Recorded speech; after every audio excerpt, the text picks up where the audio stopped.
तो हम लोगों ने अनुमान खंड देख लिया था, अब हमको उपमान खंड देखना है। तो उपमान से संबंधित प्रश्न आया था कि उपमिति किसे कहते हैं। तो आपको क्या याद होना चाहिए? संज्ञा संगी संबंध ज्ञानम उपमिति। संज्ञा तो समझते हैं ना, किसी का नाम रख देते हैं वही संज्ञा है, और जिसका नाम रख देते हैं वो संगी है। क्या समझे? कोई नाम संज्ञा है, जिसका नाम रख देते हैं वह संगी है। हाँ, जैसे कोई गवय है तो मतलब जी। गवय, उसका नाम क्या रख दिया? गवय। क्या नाम रख दिया? गवय। तो गवय। ये क्या हो गई? उसकी संज्ञा हो गई। और जिसका गवय नाम रख दिया, जो गाय के समान था उसका नाम रख दिया, तो वो पिंड जो है उसका, वो क्या हो गया? संगी हो गया। संगी। जी। समझे कि नहीं? जैसे कोई गधा है, उसका नाम रख दिया गधा, तो क्या हो गया? वो नाम जो रखा है वो क्या है? संज्ञा है। वो जिसका नाम रखा है, संगी, जिसका वो जैसे किसी का नाम रख दिया, समझ रहे हो कि नहीं? इसमें समझाना पड़ेगा। जी जी स्पष्ट है। तो संज्ञा संगी के संबंध के ज्ञान को ही क्या कहते हैं? उपमिति। उपमिति। और इसी को शक्ति कहते हैं। क्या कहते हैं? शक्ति। शक्ति।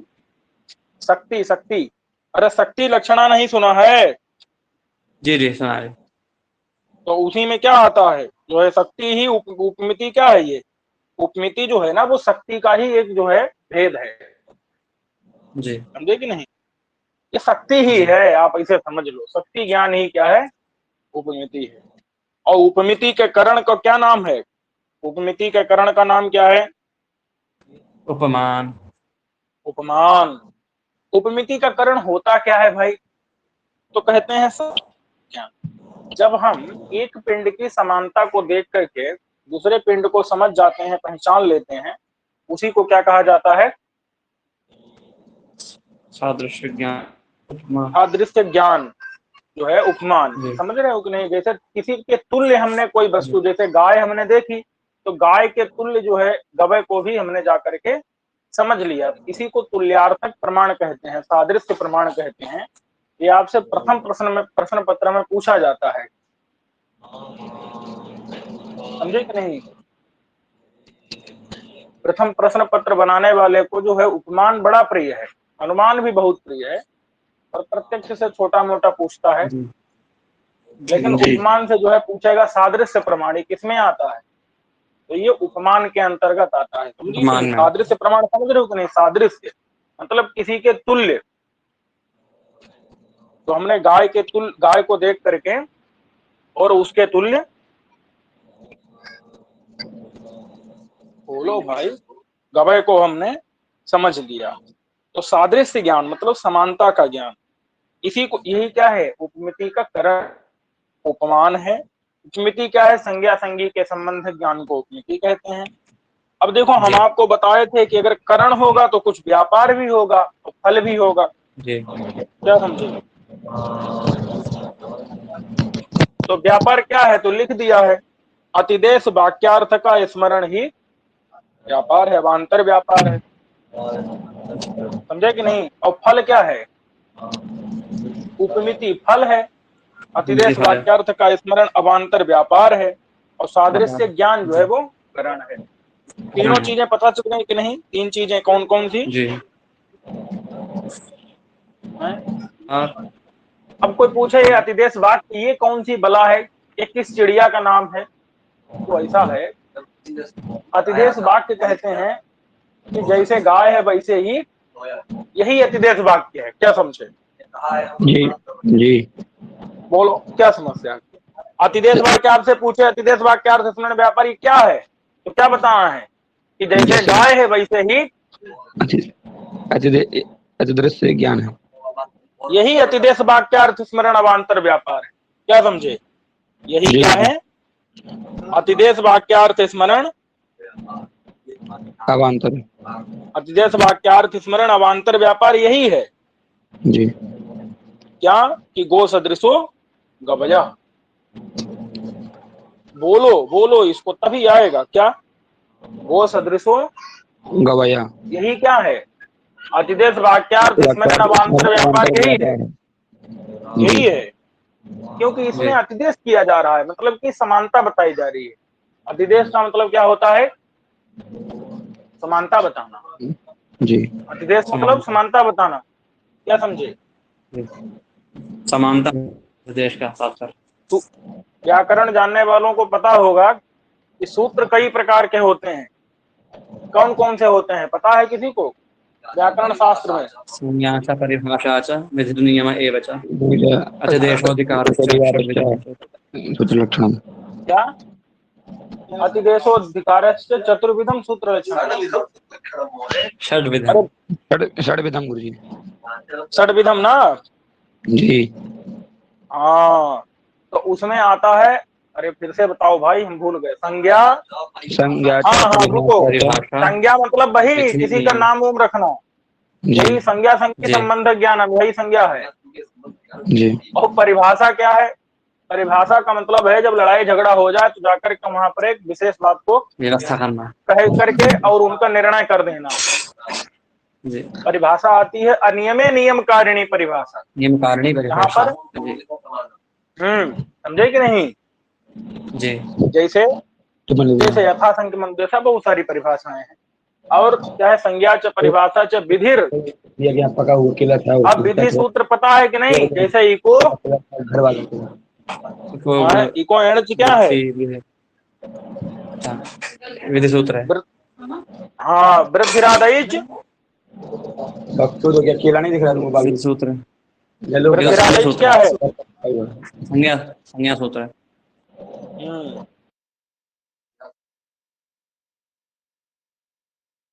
तो वृद्धिरादैच जो है, वृद्धिरादैच क्या है? संज्ञा सूत्र है। लेकिन वृद्धि रेची क्या है? जी। विधि सूत्र है। विधि सूत्र है, वृद्धि रेची। सूत्र है। और क्या है? ये जो है विधि, विधि का लक्षण क्या है? तो मीमांसा पढ़े हो आप, बोलो। अज्ञातार्थ ज्ञापक, अज्ञातार्थज्ञापको वेदभागवती। वेद भागा नहीं, पाणिनि जी के अष्टाध्यायी का भागा। जी। नहीं समझे? जी। अज्ञातार्थ ज्ञापका पाणिनि जी के अष्टाध्यायी का भागा, जो कि विधायकम वाक्यम नहीं आता है। तो ऐसा जो है, समझे कि नहीं? वही क्या है? विधि है। और क्या है? संज्ञा परिभाषा विधिर नियम। नियम क्या होता है ना? परिभाषा अलग है, नियम अलग है। नियम कहता है, अरे नियम नहीं पता है आप लोग, मीमांसा नहीं पढ़े हैं? बताया था। हाँ, नाना साधन साध्य क्रियायाम एक साधन से अप्राप्त अप्राप्त से अपर साधन से प्रापक, वही नियम होता है। जैसे ब्रीहीन अभंति नहीं पढ़े नियम में? नियम पाक्षिक सती, पाक्षिक प्राप्ति जहां पर रहे वही नियम होता है भाई। लेकिन व्याकरण में थोड़ा सा अंतर होता है, हम आप लोगों को बता देते हैं। व्याकरण में क्या होता है? ये परिसंख्या को नियम कहते हैं। व्याकरण में क्या होता है भाई साहब? जिसको मीमांसा में परिसंख्या बोलते हैं, ये कहते हैं ना, द्वयोः समुचित प्राप्तौ इतर व्यावृत्ति फलको विधि परिसंख्या विधि। अरे याद करो, सब विधियों का लक्षण पूछा जाता है, हर बार परीक्षा में पूछा जाता है। और उसको नियम से तो विशेष प्रेम है। नियम आप तो मतलब नियम से पूछेगा, अपूर्व अपूर्व विधि से पूछता है, नहीं पूछता है। और अपूर्व विधि मीमांसा न्याय प्रकार से भी पूछेगा। इसलिए लक्षण सबका याद रहे, और लक्षण में अंतर कुछ है नहीं, हम आपको पहले बता चुके हैं। बस जहां पर अप्राप्त प्रापक है, जाए वही अपूर्व है। तीनों में आएगा, अप्राप्तम प्रापयति, चाहे अर्थ संग्रह हो, मीमांसा परिभाषा हो, कहीं भी हो। अगर अप्राप्तम प्रापयति तो अपूर्व विधि। मैं बता रहा था कि व्याकरण में जिसको हम नियम विधि कहते हैं, नियम सूत्र कहते हैं, वो वहां पर क्या होता है? परिसंख्या होता है मीमांसा में। तो संज्ञा परिभाषा विधि नियम, अतिदेश और अधिकार। अधिकार का मतलब है जो उत्तरोत्तर संबंध, एक जगह सूत्र बना दिया और वो 3-4 अध्याय तक चलता चला जाएगा। समझे कि नहीं? ये सब क्या है? प्रत्यापरश्च धातु, ये सब क्या है? अधिकार सूत्र है, एक जगह बना दिया और ये बड़ी दूर दूर अध्याय तक, दूर दूर तक ये चले जाते हैं, उत्तरोत्तर संबंध तो अधिकार। और अतिदेश, अतिदेश का मतलब होता है समानता बताने वाला। क्या? जैसे एक सूत्र है, समानता स्थानीय बताने वाला। बदादेशो नल विधौ, स्थानीय बदादेशो नल विधौ, मतलब कि आदेश जो है वो स्थानीय के समान होता है। समान, अतिदेश मतलब क्या है? समानता जो बताने नहीं वाला उसे सूत्र बदल ही तो देना, वैसा अतिदेश करना। है भाई। जी तो अगर अतिदेश शब्द समझ लेना है, इसलिए आज आपको अतिदेश मतलब समानता बताने वाला, तो इसलिए अतिदेश वाक्यार्थ क्या होगा? बताएगा समानता व्यापार। अरे अतिदेश वाक्यार्थ क्या होगा, बोलो जल्दी। गो सदृश होगा भैया। गो सदृशो यही गवय बोलना है, क्योंकि ये गो सदृशो गवया क्या कहता है कि गाय के समान गवय, वह है समानता तो ये समानता बता रहा है कि नहीं बता रहा है? जी गुरु जी। जी बता। इसलिए ये चीजें समझनी है आपको, तीन चीजें समझनी है सिर्फ। क्या? करण। करण क्या है? उपमिति। उपमिति का करण। उपमान, उपमिति का करण क्या है? सादृश्य ज्ञान, उपमान सादृश्य मतलब ज्ञान। सादृश्य ज्ञान।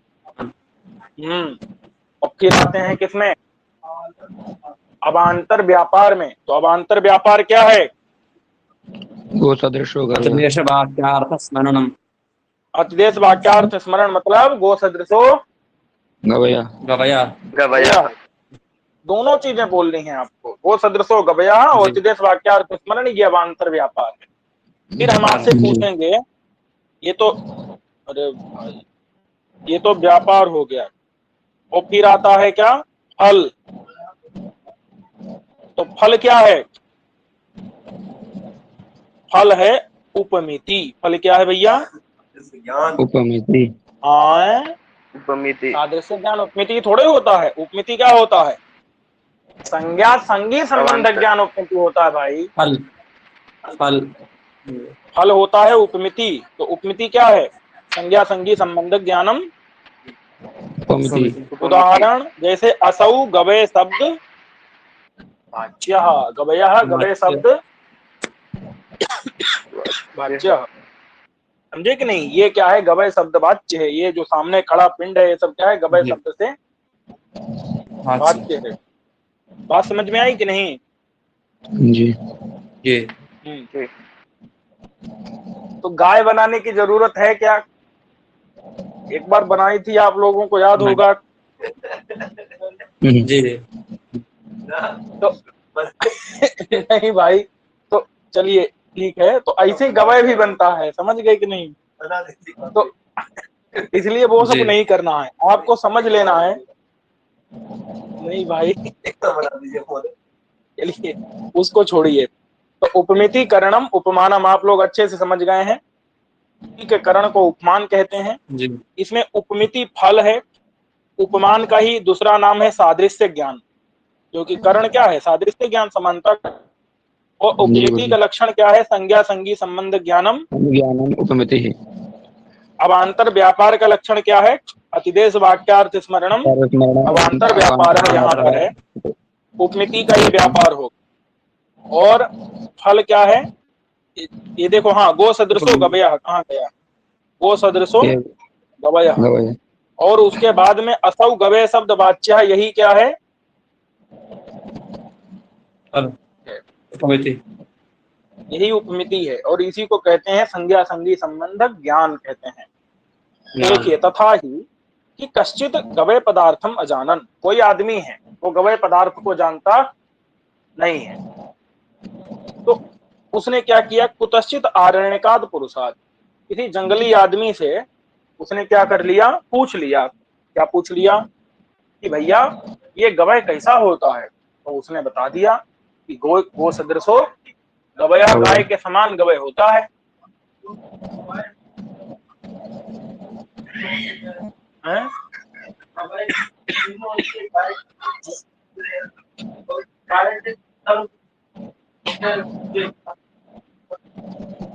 महोदय देखिए, ऐसा है ना, समानता में आप एक बात बताइए, जैसे मुख और चंद्रमा दोनों क्या हैं?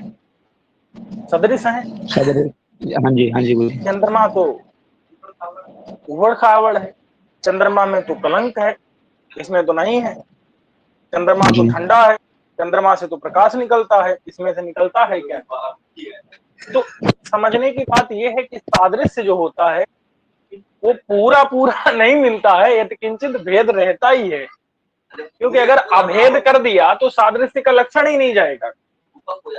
क्योंकि सादृश्य कहते ही हैं कि तद भिन्नत्वे सति तदगत भूयो धर्मवत्वम, उससे भिन्न भी हो और बहुत सारे धर्म उसमें मिलते जुलते भी हों। नहीं समझे? तो भिन्न होना चाहिए, ये पहली शर्त है, समझे कि नहीं?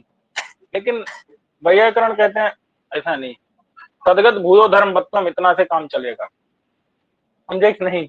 हम भिन्नत्व को हटा देते हैं, नहीं तो नई युक्त मन सदृशाधिकरण तथा ये अर्थगति, ये न्याय गड़बड़ा जाएगा। वो अलग है, वो चीज अलग है, वहां पर वो सादृश्य नहीं है। तदगत भूयो धर्मवत्वम। चलिए, तो मूल बात समझिए आप। तो क्या हुआ कि कश्चित गवय पदार्थम अजानन, कोई आदमी है गवय पदार्थम अजानन, माने गवय पदार्थ को नहीं जानता है। यहां पर आपको प्रक्रिया बता रहे हैं। तो कुतश्चित, किसी आरण्य पुरुष से उसने क्या सुना? गो सदृशो गवय, गाय के समान गवय होता है।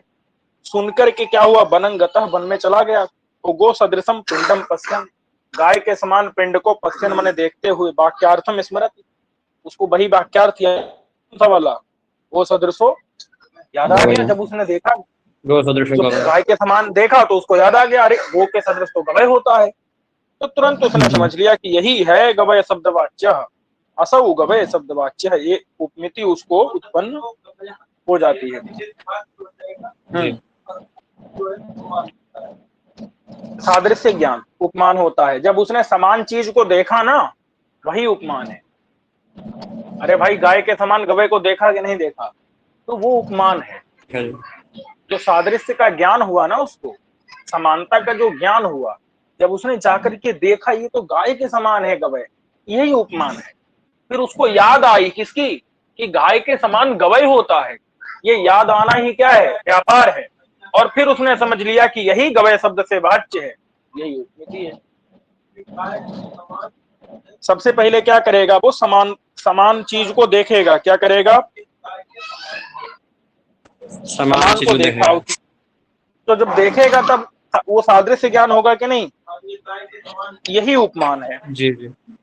समान चीज को जब देखा उसने, फिर उसको क्या आई? याद आई। किस चीज की याद आई? कि गो सदृशो याद आएगी कि नहीं? यही अतिदेश वाक्यार्थ स्मरण जो है, यही अवान्तर व्यापार है।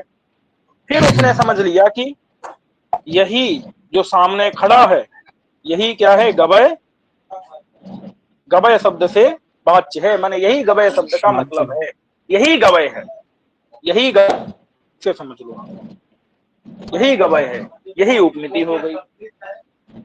समझे कि नहीं?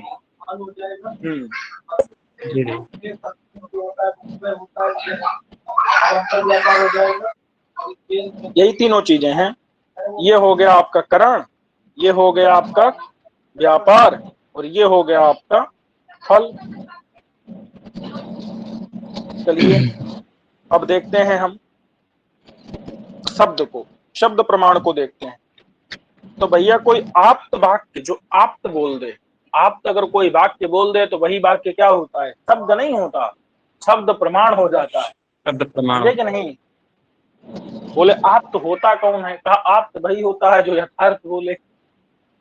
क्या समझे? आप्तस्तु यथार्थ वक्ता। भैया, आप्त का लक्षण क्या है? यथार्थ वक्ता। तो जो यथार्थ वक्ता होगा तो वो जो बोलेगा तो सो प्रमाण ही बोलेगा कि नहीं बोलेगा? जी। अच्छा, वस्तु तत्व से कारथने निश्चयवान रागादि वशादपि नान्यथावादी यह सह इति चरके। चलिए, तो जिसके अंदर क्या है? मतलब अनुभव के द्वारा जो सब कुछ जानता है वस्तु तत्व को, हाँ, संपूर्ण रूप से अच्छे से जानता है, और उसको राग द्वेष होने पर भी जो गलत नहीं बोलता, वस्तुतः उसको राग द्वेष होता ही नहीं है। नहीं समझे? ऐसा जो व्यक्ति जी। है वही क्या होता है? आप्त पुरुष होता है। और आप्त पुरुष वही, यथार्थ वक्ता जो है वही आप्त पुरुष होता है। आप्त का जो भी वाक्य होगा वो क्या होगा? शब्द प्रमाण होगा। आप क्या होगा वो? शब्द प्रमाण होगा। शब्द किसका प्रमाण वाक्य शब्द प्रमाण होता है? आप पुरुष का। यथार्थ वक्ता का, आप पुरुष। आप्त का जो वाक्य है वही शब्द प्रमाण होगा। आप्त किसे कहेंगे? यथार्थ बोलने वाले को आप्त कहेंगे। यथार्थ वक्ता अब बोले आप्त, देखो हमने दो चीजें, हमने क्या जाना? शब्द का लक्षण जान दिया। शब्द प्रमाण का लक्षण क्या है? आप्त वाक्यम। आप्त वाक्यम इस शब्द आप्त वाक्यम में दो शब्द हैं, आप्त है और क्या है? वाक्य। वाक्यम। तो आप्त तो पता चल गया, ये आप्त लिखा हुआ है, लिखा है कि नहीं? जी। और ये वाक्यम ये लिखा है, देखो आप। वाक्य किसे कहते हैं? बोलो, वाक्य किसे कहते हैं? पद समूह को। पद समूह को। हाँ। अब अगर पूछें कोई तो पद किसे कहते हैं? शक्तम पदम। वो भी ठीक है। वर्ण के समूह को पद कहते हैं। वर्णाना समूह। हाँ, और भी पद का क्या है? वस्तुतः पद का लक्षण क्या है? सक्तम पदम। क्या है? शक्तम पदम। शक्तम पदम। उसके अंदर शक्ति होनी चाहिए अर्थ को बताने की, सामर्थ्य होनी चाहिए पद के अंदर। क्या होनी चाहिए? सामर्थ्य होना चाहिए। तो सक्तम पदम, समझे कि नहीं? मतलब जो अर्थ बताने में समर्थ हो, उसी को क्या कहते हैं? पद कहेंगे। पद। जैसे गाम आनय है, तो गाम में गो है, अम है, आनय है, कई सारे हैं। देखो, आपको अगर गाम लिखा है ना, तो गाम में पता है दो पद है, एक गो पद है, एक क्या है? गो और अम। आनय आंग पद है, नय पद है, और नय के आगे पहले क्या था? पहला सिप था। टी था, फुट था, वो भी पद है। तो गाम आनय में कितने पद हैं? एक, दो, पांच। तीन, पांच पद। चार, पांच पद हैं गाम आने में। समझे कि नहीं? जी। और अगर आने में जो आ है उसको अगर निरर्थक मान लो तो कम से कम चार पद तो है। हाँ। तो गाम आने यहाँ पर चार पद हैं नैयायिक की दृष्टि से। और वैयाकरण आएगा, वो कहेगा सुप्तिगंतम पदम। दो ही पद हैं भाई, एक तो गाम पद है,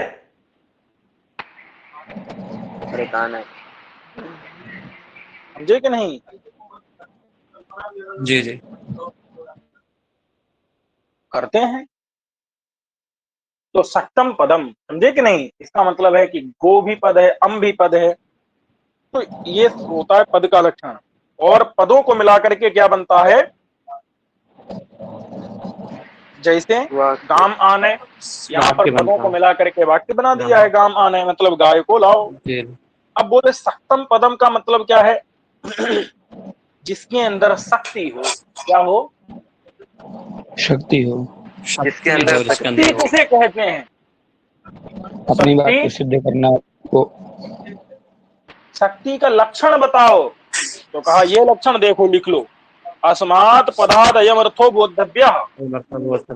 पद से इस अर्थ को बोधित, माने इस अर्थ, इस पद से इस अर्थ को जानो। क्या?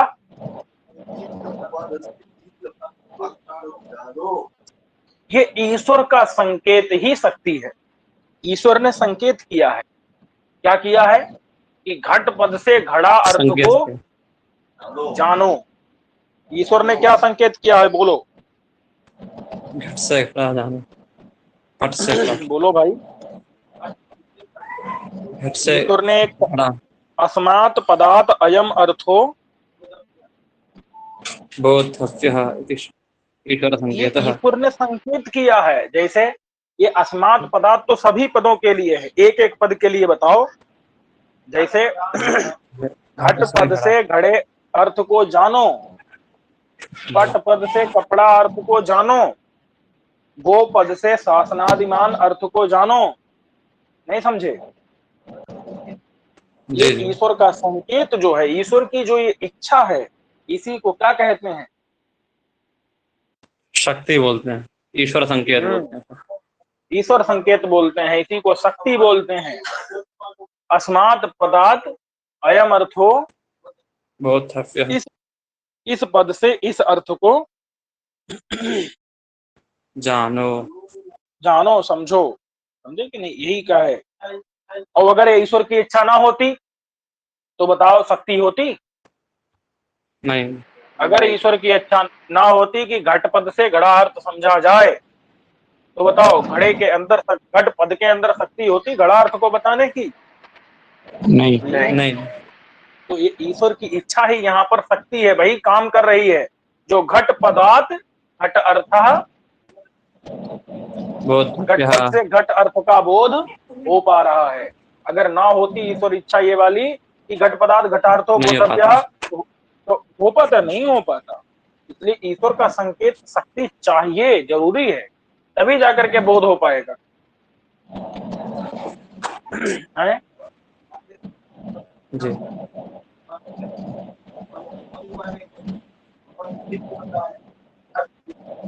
अब ये सब विवाद अलग चीज है।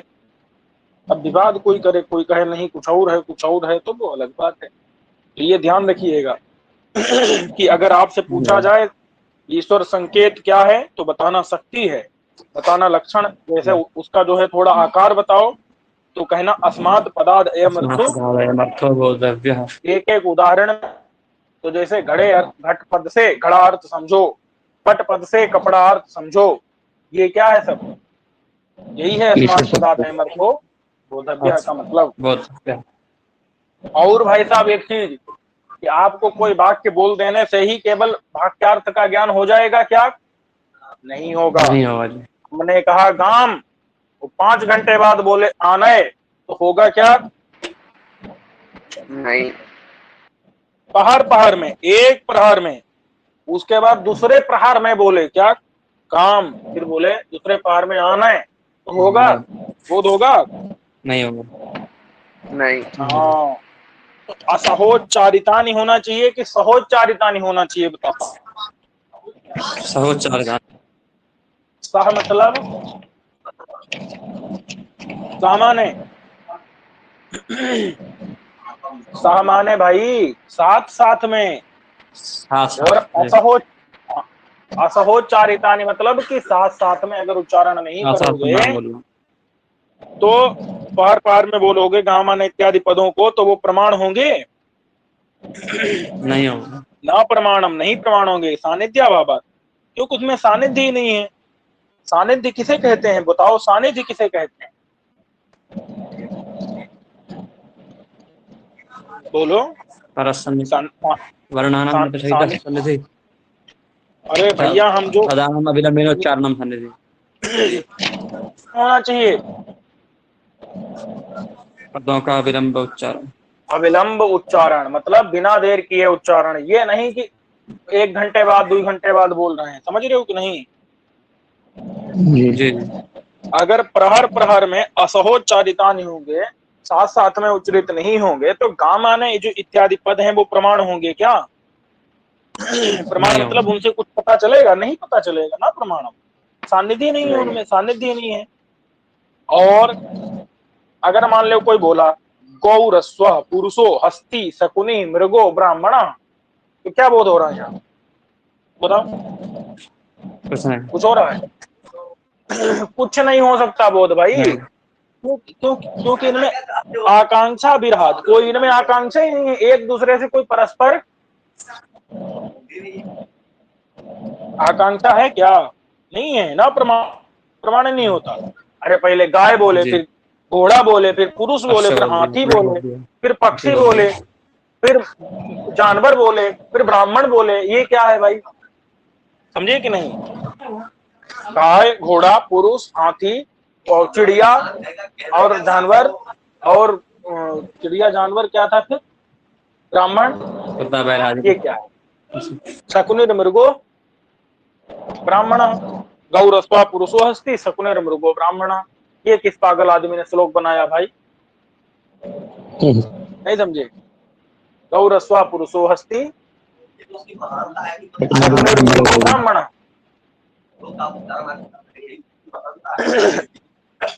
तो जो है कौन बनाया भाई पागल आदमी? अप्रामाणिक श्लोक बना दिया, कोई प्रमाण ही नहीं है। समझे कि नहीं? तो ये समझ रहे हो कि नहीं? क्यों नहीं है? क्योंकि आकांक्षा नहीं है, क्योंकि एक दूसरे के बिना किसी को किसी की जरूरत है क्या यहाँ पर? नहीं, किसी को बख्शता नहीं। नहीं है।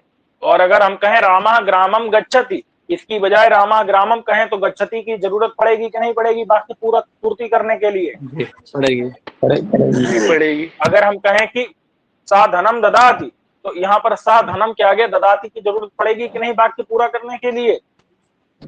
जी पड़ेगी जरूरत।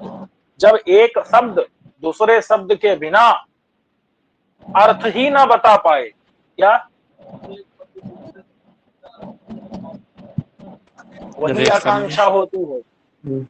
जी। देखो लिखा है ना, पदस्य मतलब एक शब्द, पदांतर व्यतिरेक मतलब होता है दूसरे शब्द के बिना। नहीं समझे? अन्वयान अनुभावकत्व मतलब होता है अर्थ ही ना बता पाए। क्या समझे? पदस्य का मतलब क्या है? एक शब्द, पदांतर मतलब दूसरे शब्द के, व्यतिरेक प्रयुक्त माने बिना, अन्वयान अनुभावकत्व का मतलब होता है अर्थ ही ना बता पाए। क्या समझे? बोलो। एक शब्द दूसरे शब्द के बिना अर्थ ना बता पाए, हाँ, उसी को ये क्या कहते आकांक्षा हैं? होती है। यही आकांक्षा होती है। और यहाँ तो गौरस्वा पुरुषो हस्ती में तो कोई संबंध ही नहीं है, दूसरे सब शब्द निकाल दो तो भी कोई फर्क नहीं पड़ेगा। लेकिन क्या है, बनम गच्छति, एक भी निकाल दिया अगर तो फिर अंतर पड़ जाएगा कि नहीं पड़ जाएगा? जी। उस अर्थ को बता पाएगा क्या? नहीं। तो पदस्य, पदस्य मतलब नहीं एक शब्द, पदांतर माने दूसरे शब्द के, व्यतिरेक प्रयुक्त माने बिना, अन्वयान अनुभावकत्व मतलब अर्थ ना बता पाए, इसी को कहते हैं आकांक्षा। तो गौरस्वा पुरुषो हस्ति ये जो है प्रमाण नहीं है, क्योंकि इधर कोई आकांक्षा नहीं है। अब योग्यता किसे कहते हैं भैया? अर्थाबाधो, मतलब चीज का बाध नहीं होना चाहिए। बाध मतलब उल्टा पुल्टा नहीं होना चाहिए। समझे कि नहीं? जो चीज जैसे है वैसे ही रहे तब तो ठीक है, और उसको विपरीत कर दिए तो क्या हो जाएगा? बोलो। बाध हो जाएगा। अरे कोई कहे अग्नि क्या होती है? माने गर्म होती है वैसे, कोई कहे ठंडी होती है, तो बाध है कि नहीं बताओ? जी बात। अरे बन्हीर अनुष्णा कृतकत्वात् अथवा बन्ही अनुष्णा द्रव्यत्वात्, किसका उदाहरण है?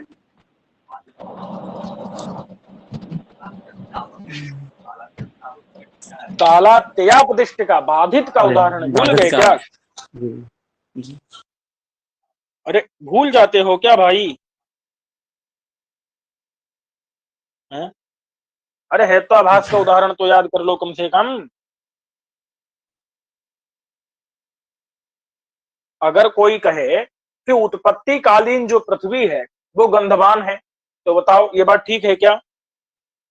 उत्पत्ति कालीन द्रव्य जो है उसमें कोई गुण रहता ही नहीं है, कोई क्रिया रहती ही नहीं है, तो बाध है वहां पर। कोई उल्टा बोले तो बाध होता है। तो बाध होना चाहिए क्या? नहीं होना चाहिए। अर्थ का अबाधा, लिखा क्या है? अर्थ अबाधा, अबाधा, इसी को क्या कहते हैं? योग्यता कहते हैं। जैसे कोई उल्टा बोल रहा है, क्या अग्नि ना सिंचती, बताओ अग्नि से सिंचता है क्या कोई? नहीं। अरे द्रव द्रव्य से सिंचता है यार। अग्नि द्रवीभूत द्रव्य है क्या? जल रही है आग, वो पिघली, वो जल रही है कि बह रही है? तो जल रही है भैया, बह नहीं रही है जो उससे सिंच दोगे। समझ रहे हो कि नहीं? जो द्रवीभूत द्रव्य है, पिघला हुआ द्रव्य, बहता हुआ द्रव्य, उससे सिंचा जाता है कि अग्नि से सिंचा जाता है? अग्नि से तो जलाया जाता है। जो जलेगा वो जलाएगा। जी। जो द्रवीभूत द्रव्य होगा उससे सिंचा जाएगा। बात समझ में है कि नहीं? जी लेकिन जो अग्नि है, जो जल रही है, उसके द्वारा सींचा जा सकता है क्या?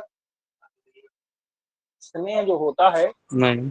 वो, हाँ सुनिए, स्नेह जो होता है वो सींचने का कारण नहीं होता है, वो गूंथने का कारण होता है, पिंडी भाव का। सींचने का कारण होता है द्रवत्व।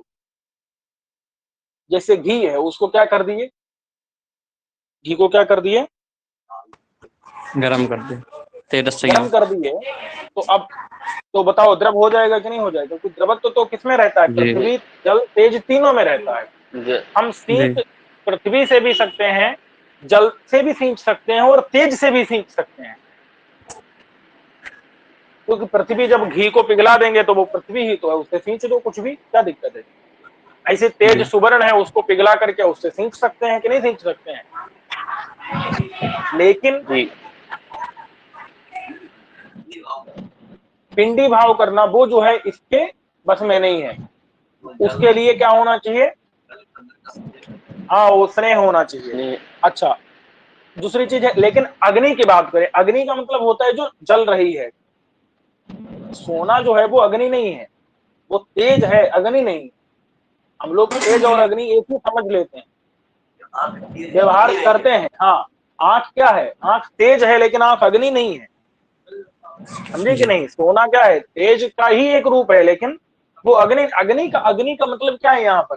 अग्नि का मतलब है जिसमें, हाँ, जिसमें मतलब दाहकत्व तो है और झूठ जिसमें ऊपर। लपटें उठ रही हैं, जिसमें ज्वालाएं निकल रही हैं, तो वो अग्नि है। तो अग्नि के, उस अग्नि के द्वारा बताओ कोई सींचता है क्या?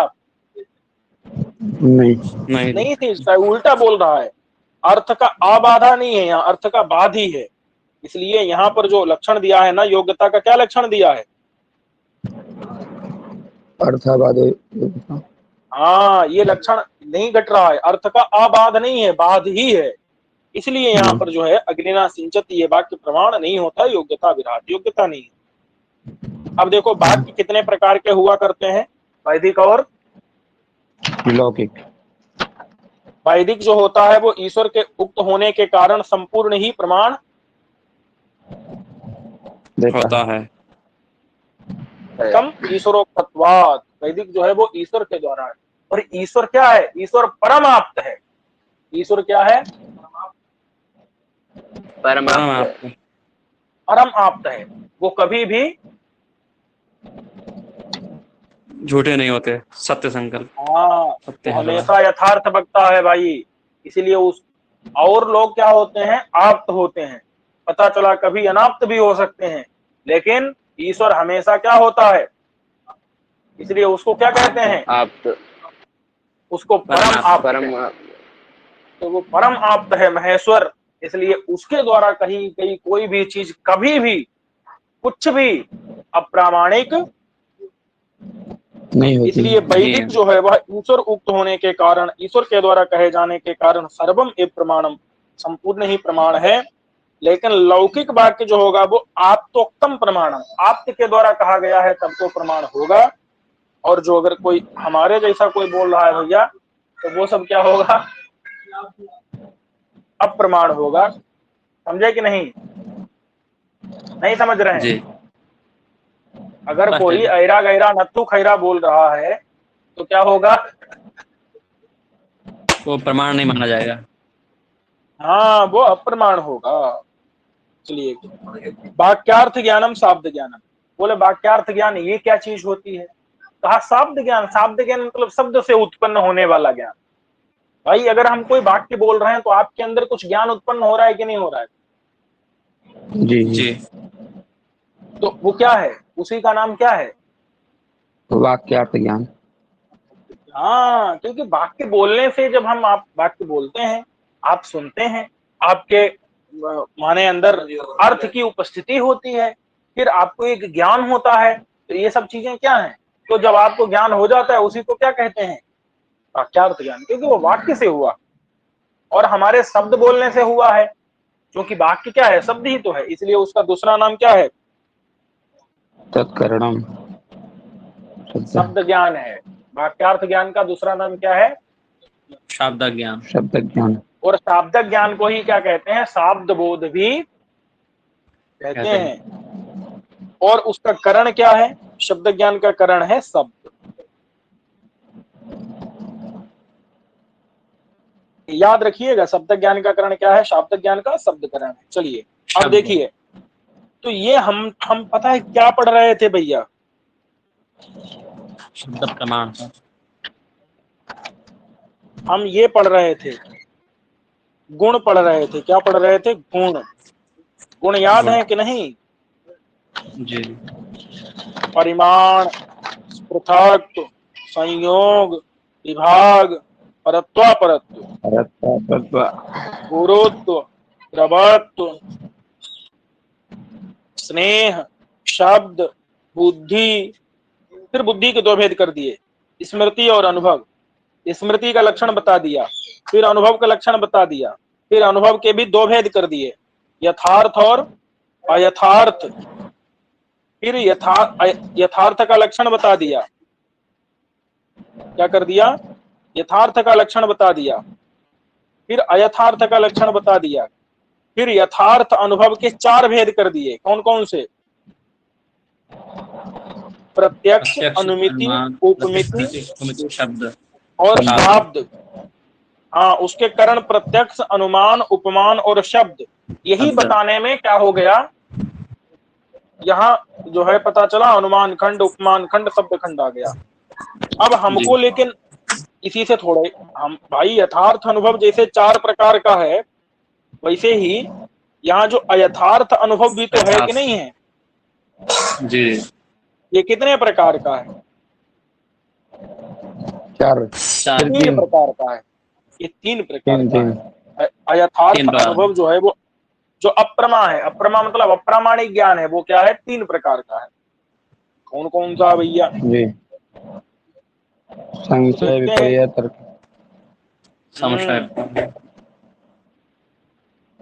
ये है अयथार्थ अनुभव जो है त्रिविध है, तीन प्रकार का है। एक तो संशय, एक विपर्य, एक तर्क। समझे कि नहीं? फिर अनुभव के बाद में क्या आएगी? स्मृति आएगी। स्मृति कितने प्रकार की है? दो प्रकार की, यथार्थ और अयथार्थ। फिर बुद्धि खत्म हो गई। अब बुद्धि के बाद क्या आएगा? सुख। फिर सुख के बाद क्या आएगा? दुख। दुख। दुख के बाद इच्छा, द्वेष, फिर प्रयत्न, धर्म, अधर्म और संस्कार। समझे कि नहीं? जी। चलिए, तो अब हम देख लेते हैं अयथार्थ अनुभव को। तीन प्रकार का होता है, संशय, विपर्य और तर्क। अब देखो, संशय किसे कहते हैं? तो एकस्मिन् धर्मिणी। एकस्मिन् धर्मिणी का मतलब है सामने एक कोई धर्मी है, सामने एक कोई चीज है, और हमको मतलब जैसे सामने क्या है? एक कोई स्थाणु है। क्या है? बोलो भाई, सामने कोई स्थाणु है, लेकिन हमको लग रहा है ये क्या है? आदमी है, मनुष्य। क्या लग रहा है? तो बताओ, दोनों चीजें अलग अलग हैं कि नहीं भाई? या तो स्थाणु होगा या स्थाणु नहीं होगा। ये पुरुष होगा या तो पुरुष नहीं होगा। लेकिन हमको पता चल पा रहा है क्या? नहीं। हमको लग रहा है यार ये शायद स्थाणु है, या स्थाणु नहीं है, पुरुष है या पुरुष नहीं है। हम चक्कर में पड़े हैं। समझे कि नहीं? बोलिए, या तो ये स्थाणुत्ववान है, या तो स्थाणुत्वाभाववान है, या तो पुरुषत्ववान है, या तो पुरुषत्वाभाववान है। क्या समझे? बताइए। बोलिए, सामने जो हम, या तो स्थाणु नहीं है, स्थाणुत्वाभाववान है, या तो पुरुष है, या तो पुरुषत्वाभाववान है। ये हमको संशय हो गया यहाँ पर, क्योंकि एक ही सामने धर्मी तो एक ही है कि नहीं? धर्मी मतलब खड़ा जो सामने है वो क्या है? एक ही है। लेकिन हमको क्या हो रहा है वहां? विरुद्ध विरुद्ध, मतलब अलग अलग अलग नाना धर्म के वैशिष्ट्यावगाही मतलब कि संबंध पता चल रहा है हमको। वहां पर अलग अलग नाना धर्मों का संबंध पता चल रहा है। नाना धर्म का, धर्म कहते हैं प्रकार को, धर्म मतलब प्रकार, मतलब नाना प्रकार से हमको वो पता चल रहा है। नहीं समझे? जी और वो भी नाना प्रकार, पता है कैसे हैं, एक दूसरे से विरुद्ध हैं। मतलब एक साथ में दोनों चीजें रहे। बताओ, स्थाणु भी हो स्थाणु नहीं भी हो, ऐसा हो सकता है क्या? नहीं हो सकता। नहीं नहीं। पुरुष भी हो और पुरुष नहीं भी हो, ऐसा तो नहीं हो सकता। तो विरुद्ध हैं दोनों चीजें। नाना धर्म, नाना प्रकार जो है विरुद्ध विरुद्ध हैं। नाना मतलब बहुत ज्यादा, कई प्रकार हैं जो कि विरुद्ध विरुद्ध हैं, अलग अलग हैं, लेकिन उनके संबंध का ज्ञान हमको एक ही साथ में, एक ही चीज में हो रहा है। समझे कि नहीं? तो इसी ज्ञान जी को क्या कहते हैं हम? संशय कहते हैं। जैसे स्थाणुर्वा पुरुषोवा, तो याद रखिएगा, एकस्मिन् धर्मेण विरुद्ध नाना धर्म वैशिष्ट्या बदाई ज्ञानम संशयः यथा स्थाणुर्वा पुरुषोवा, ये उदाहरण हो गया। मिथ्या ज्ञानम विपर्य, विपर्य मतलब होता है मिथ्या ज्ञान। विपर्य माने क्या होता है? मिथ्या ज्ञान। मिथ्या ज्ञान। मिथ्या ज्ञानम विपर्य, मतलब मिथ्या, गलत गलत अगर ज्ञान हो रहा है हमको तो वो विपर्य है। जैसे शुक्ति है, क्या है? शुक्ति है, उसमें हमको पता क्या चल रहा है? इदम शक्ति चांदी रजतम, रजत। ये तो चांदी है, ऐसा पता चल रहा है। सामने क्या रखा है? घट रखा है, और हमको घट में किसका ज्ञान हो रहा है? पट का ज्ञान हो रहा है। अब बताओ ये क्या है? ये मिथ्या ज्ञान है कि नहीं है? मिथ्या ज्ञान।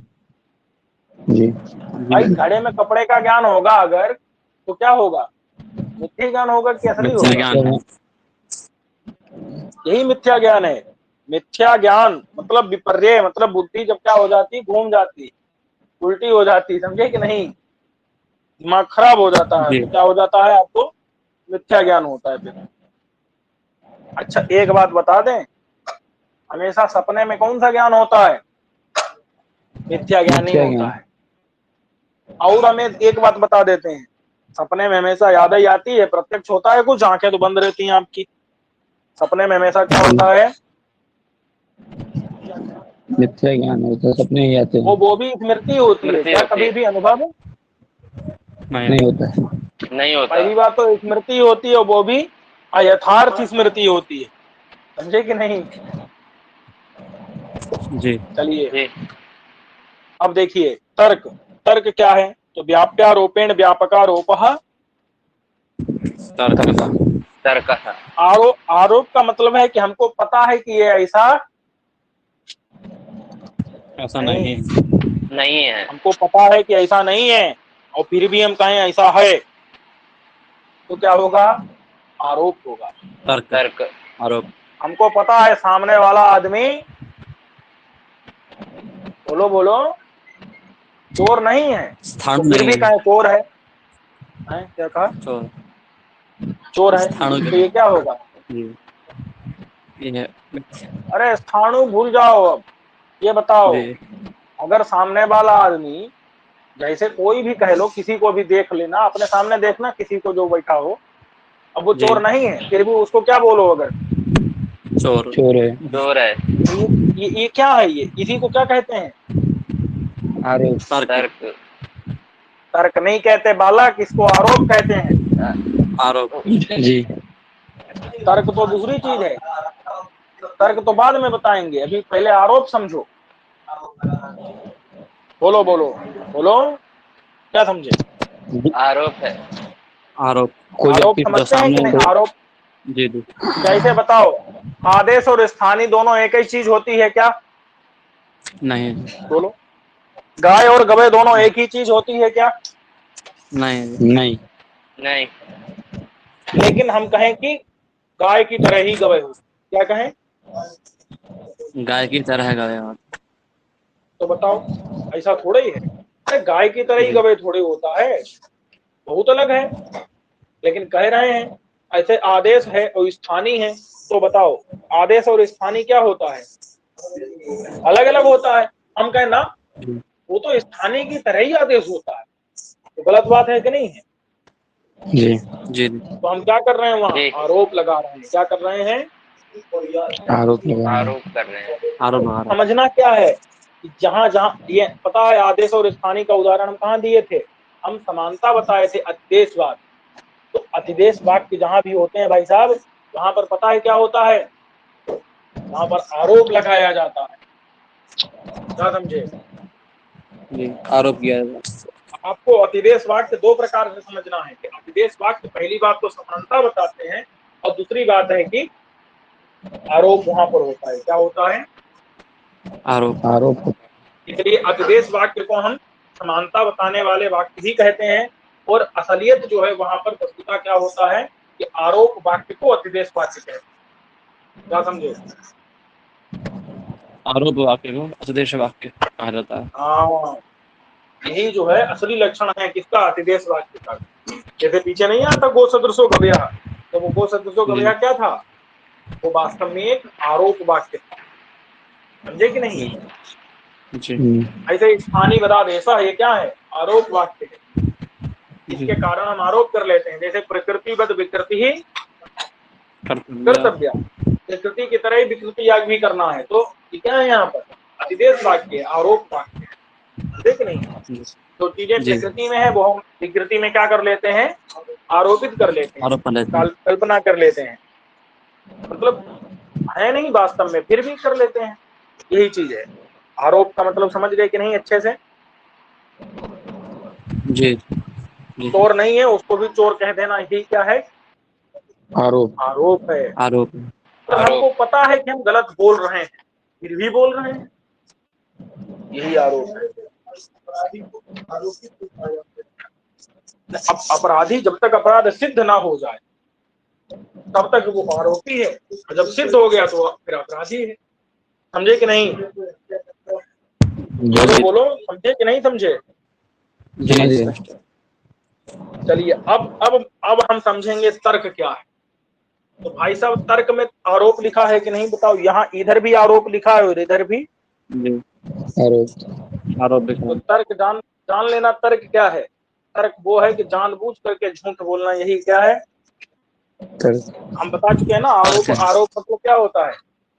जानबूझ करके झूठ बोलना, यही तर्क है। तो तर्क मतलब जानबूझ करके जो क्या करे, ज्यादा से ज्यादा झूठ बोले, वो उतना बड़ा तार्किक है। जी। लेकिन वास्तव में तर्क होता है मजबूरी में। क्या तर्क कब किया जाता है? सीधे सीधे अगर आदमी बात मान ले तो कोई तर्क करेगा नहीं। लेकिन नहीं मानता है तो क्या करते हैं? तर्क करते हैं। ऐसा होता है जैसे हम पर्वत के पास पहुंचे, जरा अनुमान प्रकरण में पहुंचिएगा। पर्वत के पास पहुंचे, गए, धुआं देखा, अग्नि के विषय में संदेह हुआ।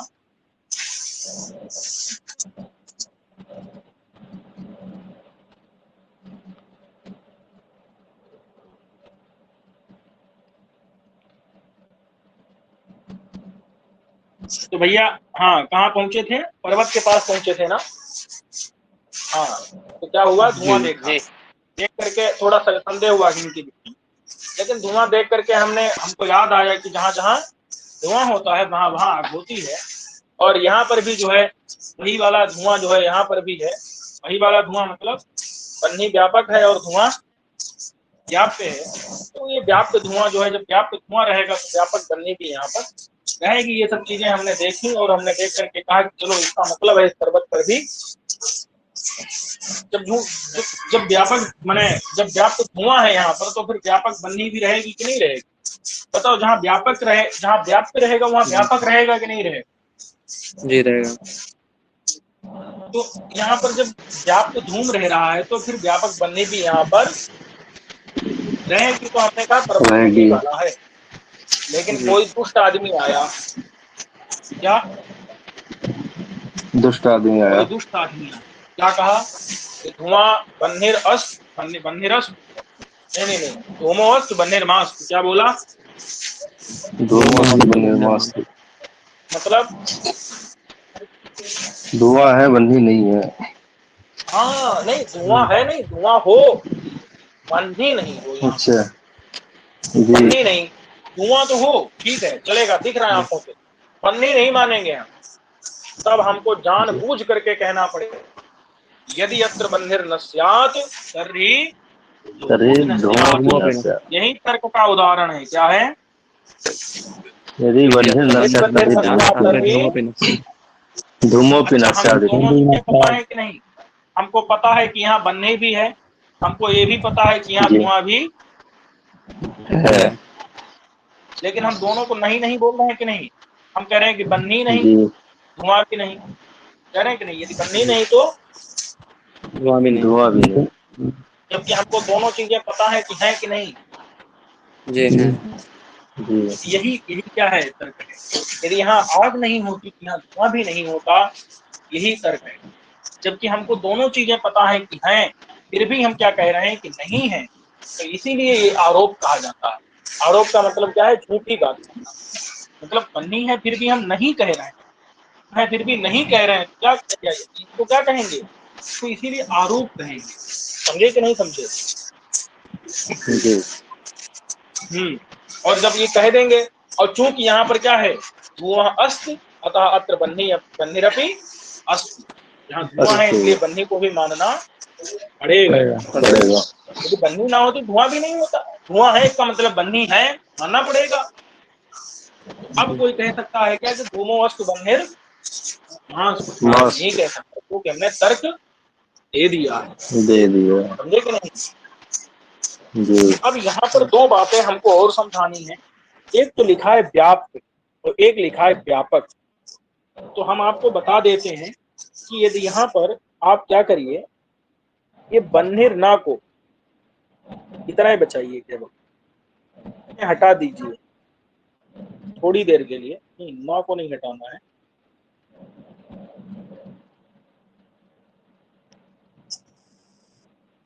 यहाँ पर एक बात बताइए, यत्र यत्र लगाना है, तत्र तत्र लगाना है, तो बताओ यत्र यत्र किधर लगाएं? बन्हिर नामे यत्र यत्र लगाएं कि धूमो नामे लगाएं यत्र यत्र? ये बताओ आप। यत्र यत्र बन्हिर, यत्र यत्र बन्हिर ना तत्र तत्र बन्हिर धूमो न, ना, या यत्र यत्र धूमो ना तत्र तत्र बन्हिर ना? बताओ क्या करें? यत्र यत्र लगाना है, यत्र यत्र यत्र बन्हिर न तत्र तत्र धूमो न। ये लगाएं, या फिर यत्र यत्र धूमो ना तत्र तत्र बन्हिर ना, ऐसा करें? यत्र बताओ। बन्हिर्न तत्र धूमो न। यत्र यत्र बन्हिर न तत्र तत्र धूमो न। सबको क्या अभिमत है? यही अभिमत है, या फिर यत्र यत्र धूमो ना तत्र तत्र बन्हिर ना, ये भी किसी को अभिमत है? नहीं, धुआं वहाँ अयोगोलक में धुआं हो जाएगा, वो बन्ही हो जाएगी।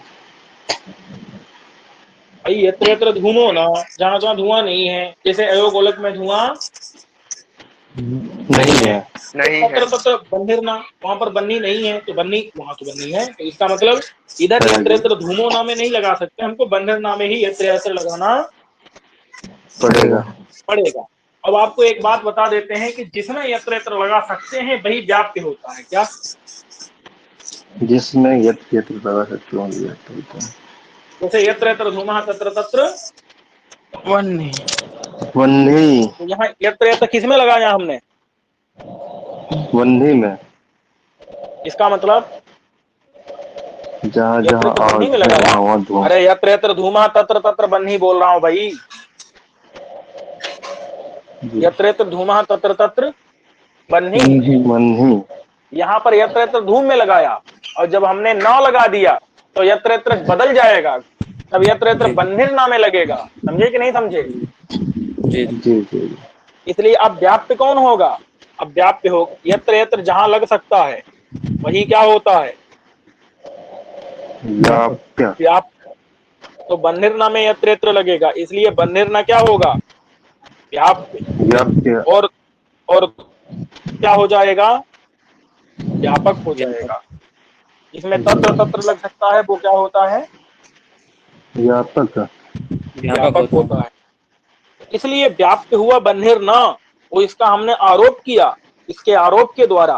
व्यापक हुआ धूमो न, उसका हमने आरोप किया। यही तर्क है। और ये तर्क के द्वारा पता है अनुमान हो पाता है। अगर तर्क ना हो तो अनुमान नहीं कर पाएंगे। इसलिए तर्क यद्यपि मिथ्या ज्ञान है, तर्क यद्यपि अयथार्थ अनुभव है, मिथ्या ज्ञान है, फिर भी तर्क को हम क्या कहते हैं? तर्क को हम अनुमान, तर्क का सम्मान करते हैं। क्यों? क्योंकि ये अनुमान प्रमाण के ऊपर बड़ी कृपा करता है, जिसके बिना आप अनुमान नहीं कर सकते। कोई आ जाएगा बोलेगा बन्हेरस्तु माने धूमोस्तु बन्हेरमास्तु, फिर आप अनुमान नहीं कर पाएंगे। तो तर्क आकर के वहां बड़ी कृपा करता है और अनुमान करवाता है, इसीलिए तर्क का सम्मान किया जाता है।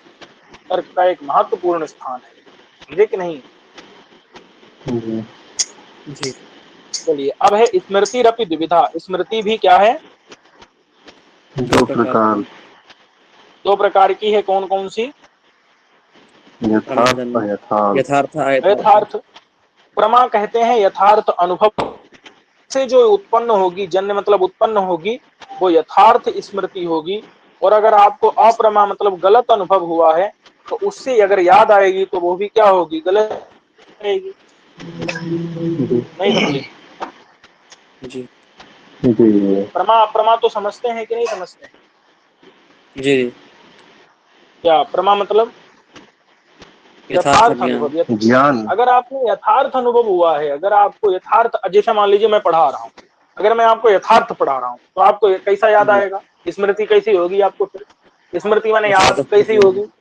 वो भी यथार्थ होगी। और अगर मैं आपको गलत पढ़ा रहा हूँ तो वो भी आपको, अगर स्मृति होगी, याद करेंगे तो वो भी कैसा याद होगा? अयथार्थ। यही है। तो अगर आपको प्रमा हो रही है तो यथार्थ स्मृति याद भी होगी। और अगर आपको ज्ञान ही कैसा हो रहा है, अनुभव ही अप्रमा हो रहा है, तो आपको स्मृति भी यथार्थ ही होगी।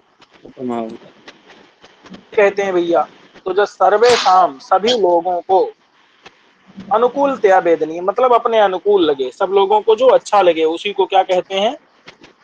अनुकूल लगे। अपने प्रतिकूल अनुकूल प्रतिकूल समझते हैं कि नहीं? ये चीज मेरे अनुकूल है, ये मेरे प्रतिकूल है। तो जो सब लोगों को अपने अनुकूल के रूप में पता, वेद नियम मतलब पता चले, उसी को सुख कहते हैं। वो प्रतिकूल माने जो अपने विपरीत के रूप में जो वेद नियम माने पता चले, उसी को दुख कहते हैं। इच्छा किसे कहते हैं? जो काम होता है उसी को इच्छा कहते हैं, आपकी कामनाएं। द्वेष किसे कहते हैं? द्वेष मतलब जो क्रोध होता है, भाई द्वेष होता है। प्रयत्न किसे कहते हैं? तो जो आप कृति करते हैं, कृति मतलब आत्मा के अंदर एक उत्साह उत्पन्न होता है, उसी को क्या कहते हैं? प्रयत्न। और विहित, विहित कहाँ से विहित?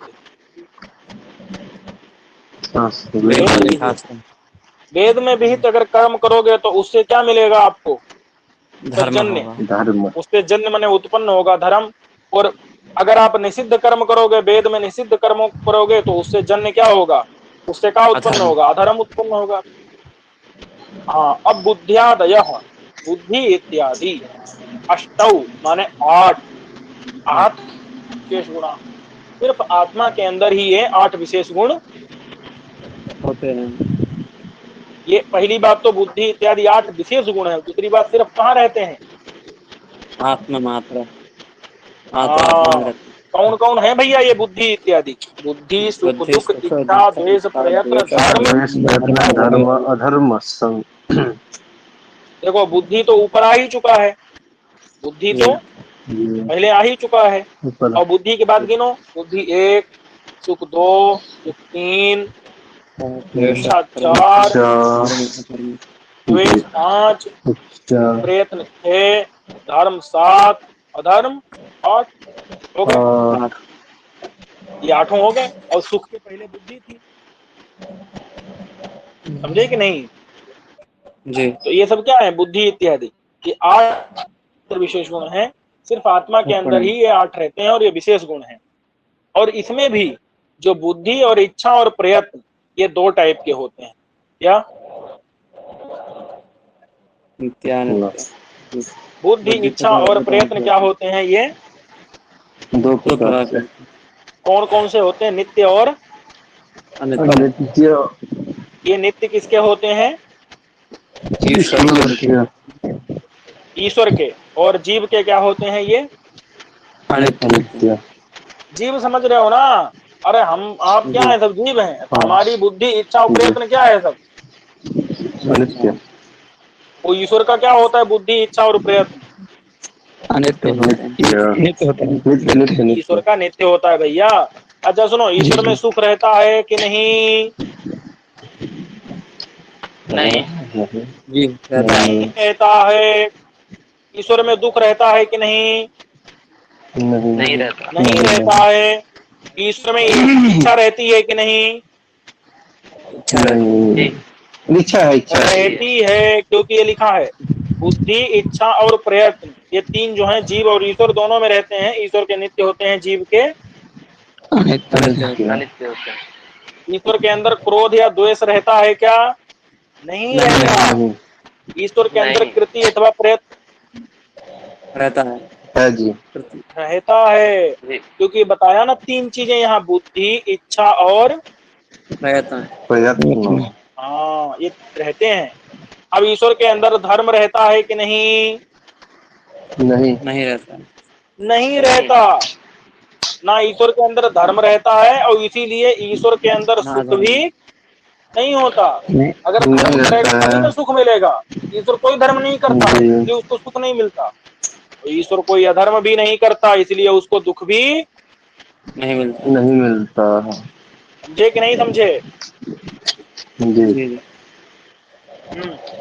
ये दो प्रकार के हो गए, नित्य और अनित्य। बुद्धि, इच्छा और प्रयत्न ईश्वर के माने ईश्वर के नित्य हो गए, जीव के अनित्य हो गए। ये आप लोग समझ गए। ये खत्म हो गया क्या? नहीं क्या जी। बात। संस्कार त्रिविधा। है भाई। संस्कार कितने प्रकार का होता है भाई? 3 प्रकार से। तीन प्रकार का। हाँ, कौन कौन सा? बेग वेग, तो पता भावना, होगा, देखे नहीं? बेग नहीं देखे क्या आंखों से? देखा है। हम्म और वेग, भावना, भावना। भावना। भावना क्या है ये? अनुभवजन्य स्मृति। अनुभव आ जन्य रहा है। है। और एक है स्थिति स्थापक। देखो, भावना वो चीज होती है, जैसे आज आपने कोई चीज पढ़ी, वो कल आपको याद आई, तो बताओ, पढ़ करके बताओ, वो कल तक रहेगी? कोई चीज टिकेगी क्या? बोलो। नहीं, आज आपने कोई चीज पढ़ी और कल तक वो चीज टिकेगी क्या? नहीं टिकेगी। लेकिन कल याद आ जाती है कि नहीं? जी जी, स्मृति हो क्यों आ जाएगी। जाती है? क्योंकि ये पढ़ा हुआ तो आपका 2 सेकंड में खत्म हो गया, जी। संस्कार, लेकिन उसके बाद उसकी क्या बन गई? एक प्रतिलिपि। संस्कार बन भावना बन भावना बन गई। गई। क्या बन गई? भावना बन गई। भावना भावना। मतलब होता है संस्कार। भाई, संस्कार 3 होते हैं ना, एक संस्कार भावना भी होता है। जी तो पढ़ने से क्या बन गया आपके जी। आत्मा के अंदर? संस्कार, संस्कार, संस्कार बन गया। उस संस्कार का नाम क्या है? भावना, भावना नामक तो संस्कार। वो भावना उत्पन्न कहाँ से हुई? आपकी पढ़ाई से उत्पन्न हुई भावना। और वो भावना आपकी कब तक रहेगी? वो भावना हमेशा रहती है क्या? जब तक आप अभ्यास करना छोड़ नहीं देंगे, तब तक आपके अंदर वो भावना, वो संस्कार बना नहीं रहेगा। रहेगी। रहेगी। ना छोड़ देंगे तो फिर कुछ बहुत दिनों बाद धीरे धीरे वो नष्ट होता है। अथवा कोई रोग हो जाए, कोई बीमारी हो जाए, कोई झटका लग जाए, तो भी सब संस्कार उड़ जाता है। समझे कि नहीं? अब नहीं तो मरने पर भी संस्कार आपकी जो भावना नाम का संस्कार है, वो दूर नहीं होता। समझे कि नहीं? अभी जी पढ़ रहे हैं, अगर मर गए तो अगले जन्म में सब याद आ जाएगा। जी। अगले जन्म में याद आ जाएगा। सब याद आ जाएगा। नहीं आएगा। सब आ जाता है भाई, पूरा पूरा याद आ जाता है। पूरा आपके अंदर प्रतिभा उत्पन्न हो जाती है, पता है? भले ही वो चीज भले ना याद आए, लेकिन आपके अंदर जैसे शीघ्र आ जाएगा। जो पढ़ेंगे शीघ्र प्रतिभा एक मतलब। उत्पन्न हो जाएगी। समझे कि नहीं? एक संस्कार जो है, तो भले ही ये शास्त्र याद ना आए, लेकिन धोखे से ये पढ़ने को मिल गया तो ये फटाफट याद होता चला जाएगा। और जी अन्य अन्य शास्त्रों में भी बहुत ज्यादा गति बढ़ जाएगी। हो जाएगी। तो ये हो गया भावना। भावना से क्या होता है? याद आती है। तो भावना किससे उत्पन्न होती है? पहले आपने अनुभव किया क्या? और अनुभव से जन्म क्या है? भावना। स्मृति। भावना। अनुभव से जन्य हुई भावना, और जी भावना किसकी जनक है? स्मृति की जनक है, स्मृति की हेतु है। जी। यही लिखा है, जी अनुभव से जन्य है और स्मृति की हेतु है। हेतु है। हेतु है। हेतु है, अनुभव कारण है। तो स्मृति को उत्पन्न करती है भावना, ठीक। और भावना आत्म मात्र वृत्ति है। की भावना रहती है आपकी आत्मा में। आपके संस्कार कहाँ रहेंगे? आपकी आत्मा। और संस्कार वो अनुभव से जन्य होते हैं और स्मृति को उत्पन्न करते हैं। स्मृति के भी हेतु होते हैं, कारण होते हैं, मतलब उनसे याद आती है, वो याद को उत्पन्न करते हैं। अब देखिए वेग क्या है, तो वेग आपको पता ही है। वेग क्या चीज है? वेग किसके अंदर होता है? तो पृथ्वी भी इत्यादि चतुष्टय और वेग, मनोवृत्ति। मन। मन, पृथ्वी जल तेज वायु और मन, मन। पृथ्वी आदि चतुष्टय, समझे कि नहीं? पृथ्वी जल तेज वायु चतुष्टय हो गए, और मन। इनके अंदर क्या रहता है? वेग रहता है। वेग और रहता है। स्थिति स्थापक किसे कहते हैं? तो अन्यथा कृतस्य पुनः तदवस्थापादका स्थिति स्थापक। जैसे जी, आप किसी कपड़े को मोड़िए थोड़ा सा, और वो पुनः अगर उसी स्थिति में पहुंच जा रहा है, तो यही क्या है? अरे पेड़ की डाल है ना, उसको मोड़ो। पेड़ की डाल पर लटके हो कि नहीं? जी। जी, उसके बाद छोड़ दिए उसको, तो वो अपने आप फिर से अपने स्थान में पहुंच जाती है कि नहीं? जी। इसी गुण को क्या कहा जाता है? स्थिति स्थापक। ये उसका संस्कार है, ये स्थिति जी, स्थापक है। वो अब उसी को उसी स्थिति में पहुंचा देता है। अन्यथा कृतस्य मतलब अन्यथा कर दिए, मतलब उसको झुका दिए डाली को, पुनः फिर से तद अवस्था पादक, फिर से उसी अवस्था में ले जा रहा है, तो उसको क्या कहते हैं? स्थिति स्थापक। स्थिति स्थापक कहते हैं। बात समझ में आ गई कि नहीं? जी, अगर अन्यथा कर दिया हमने, फिर से वो उसी अवस्था में अगर ले जा रहा है, तो उसको क्या कहते हैं? तद अवस्था आपादका, उसी अवस्था को अगर वो प्राप्त करा रहा है तो कहते हैं। और ये स्थिति स्थापक जो होता है कहाँ रहता है? कटादि पृथ्वी वृत्ति, कटादि कट इत्यादि। पृथ्वी मतलब कट माने क्या होता है? कटाई। हाँ, तो चटाई इत्यादि जो पृथ्वी है, उसी के अंदर ये स्थिति स्थापक नाम का गुण रहता है, क्योंकि चटाई को संस्कार मोड़ोगे रहता तो है। फिर से उसी स्थिति में पहुंच जाती है। ऐसा होता है, स्वतः भी पहुंच जाती है, नहीं तो अपने आप पहुंचाओ तो भी पहुंच जाएगी। नहीं होता है ऐसा?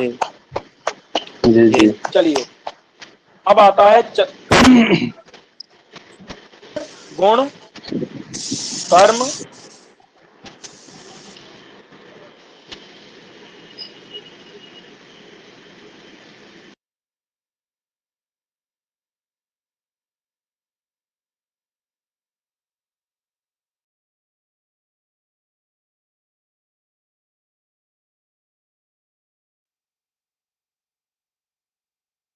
चलिए भैया, तो द्रव्य द्रव्य गुण कर्म सामान्य विशेष समवाय और, अभाव। तो हमने क्या क्या देख लिया? द्रव्य देख लिया, गुण देख लिया, अब कर्म देखना है। जी, तो कर्म किसे कहते हैं? चलनात्मक चलनात्मक चलनात्मक कर्म। कर्म। हाँ, मतलब चलना ही क्या है? कर्म है। कर्म है। कर्म है। चलना ही कर्म है। अब देख, कर्म कितने प्रकार का होता है? 5 प्रकार का। कौन कौन सा? उत्क्षेपण, अपक्षेपण, उत्क्षेपण, आकुंचन, आकुंचन, प्रसारण, कारण और गमन। ये क्या होता है? कर्म। 5 प्रकार का कर्म होता है। अब इसमें जो है हाँ, उत्क्षेपण, उत्क्षेपण क्या है? तो ऊर्ध्व देश संयोग हेतु उत्क्षेपणम। देखो, उत्क्षेपण का मतलब होता है फेंकना। अगर कोई चीज फेंकोगे तो उसका संयोग कहाँ होगा? जाकर के ऊर्ध्व देश में, ऊपर के देश में संयोग होगा कि नहीं होगा? जी, जी। तो उसी को क्या कहते हैं? उत्क्षेपण। उत्क्षेपण मतलब फेंकना। किसी को फेंकोगे ऊपर की तरफ तो क्या होगा? ऊपर के देश में, ऊर्ध्व देश में उसका जाकर के संयोग हो जाएगा जाकर के उस चीज का। इसीलिए जी, उसको हेतु करने वाला, तो ऊपर के देश में संयोग करा देने वाले को, यानी कि फेंकना, इस क्रिया को उत्क्षेपण कहते हैं। अधोदेश संयोग हेतु, किसी चीज को नीचे छोड़ दोगे, नीचे जाकर के, नीचे के देश में जाकर के संयोग हो जाएगा। तो किसी चीज को नीचे गिराना है, नीचे के देश में संयोग कराना है, तो उसको क्या कहेंगे हम? अपक्षेपण कहेंगे, अपक्षेपण। नीचे गिरा देना। और आकुंचन का मतलब है आकुंचन का मतलब समेटना, समेटेंगे। तो शरीर के जो अंग हैं उन अंगों को क्या करना, अपने पास में लाना, सन्निकृष्ट करना। सन्निकृष्ट कहते हैं पास को। तो पास पास में पास में उनका लाना। संयोग करा देना, इसको कराने वाली क्रिया को आकुंचन नाम दिया जाता है। और विप्रकृष्ट मतलब शरीर के अंगों को फैला देना, विप्रकृष्ट कर देना। तो उनके अंगों को विप्रकृष्ट कर देना मतलब फैला देना। तो इस प्रकार के अंगों का मतलब फैलाव वाला संयोग, इसको कराने वाली क्रिया को हम प्रसारण कहते हैं। और सब कुछ जो भी है वो गमन में आ जाता है। अब सामान्य क्या लक्षण क्या है? सामान्य कहते हैं जाति को। तो जाति हमेशा नित्य होती है। जाति क्या होती है? नित्य होती है। और एकम, नित्यम एकम, हमेशा जाति क्या होती है? नित्य होती है और एक होती है। एक होती है। और अनेकानुगतम, अनेकानुगतम का मतलब क्या है? अनेक के अनेकों में अंदर रहती है। हाँ, अनुगत माने रहती है। उसी को हम क्या कहते हैं? जाति, सामान्य। सामान्य मतलब जाति कहते हैं। और ये जाति कहाँ रहती है भाई? द्रव्य में, गुण द्रव्य, में गुण, और कर्म। कर्म में। सिर्फ 3 में ही रहती है। उसके आगे वाले जो पदार्थ हैं उनमें जाति नहीं रहती है। नहीं रहती है। और ये जाति कितने प्रकार की होती है? 2 प्रकार की होती तद्विविधम, सामान्य जो मतलब जाति, सामान्य माने जाति 2 प्रकार की होती है। कौन कौन सी? पर और है। अपर। अपर। पर जाति क्या है? पर मतलब होता है जो सबसे व्यापक हो। तो पर जाति जी। है सत्ता जाति, क्योंकि सत्ता जाति द्रव्य, गुण और कर्म तीनों में रहती है। सत्ता जाति जी। द्रव्य, गुण और कर्म तीनों में रहती है। तीनों में रहती है। और जो द्रव्यत्व है, द्रव्यत्व जाति है, गुरु मतलब पृथ्वीत्व है, घटत्व है, पटत्व है, देवदत्तत्व है, ब्रह्मदत्तत्व है, मनुष्यत्व है। ये सब जातियां जो हैं ये सब क्या है? अपर हैं। अपर का मतलब क्या है? इसमें रहती कम है। देश में। न्यून देश वृत्ति, क्या? कम देश में रहने वाली जातियां, उनको अपर कहते हैं। ऊपर माने जो अधिक देश में रहे। तो पर हो गई सत्ता और अपर हो गई द्रव्यत्व है, पृथ्वीत्व है, ये सब क्या है? जलत्व है। ये सब जातियां क्या है? अपर होगी। अपर जातियां हैं। अब विशेष किसे कहते हैं भैया? तो नित्य द्रव्य वृत्तयः, नित्य द्रव्यों के अंदर वृत्तया माने रहने वाले। और व्यावर्तक होते हैं विशेष। व्यावर्तक मतलब होता है भेद करा,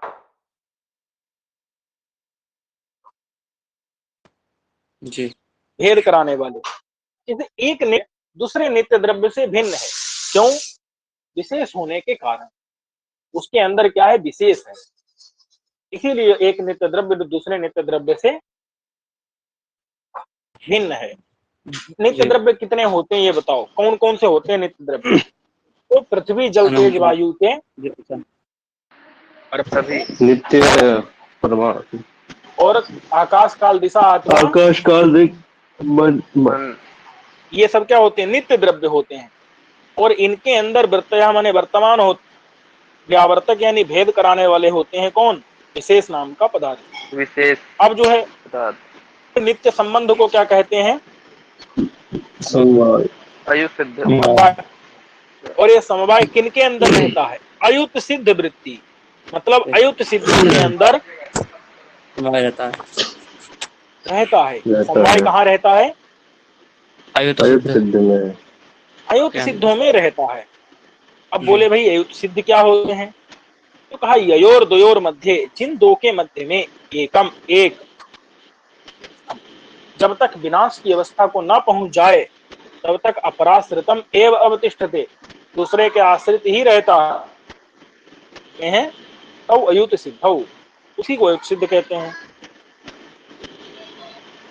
जैसे घट है और घट का रूप है, अथवा घट का कपाल है। जैसे शरीर या शरीर का अवयव, अवयव और अवयवी देख लो।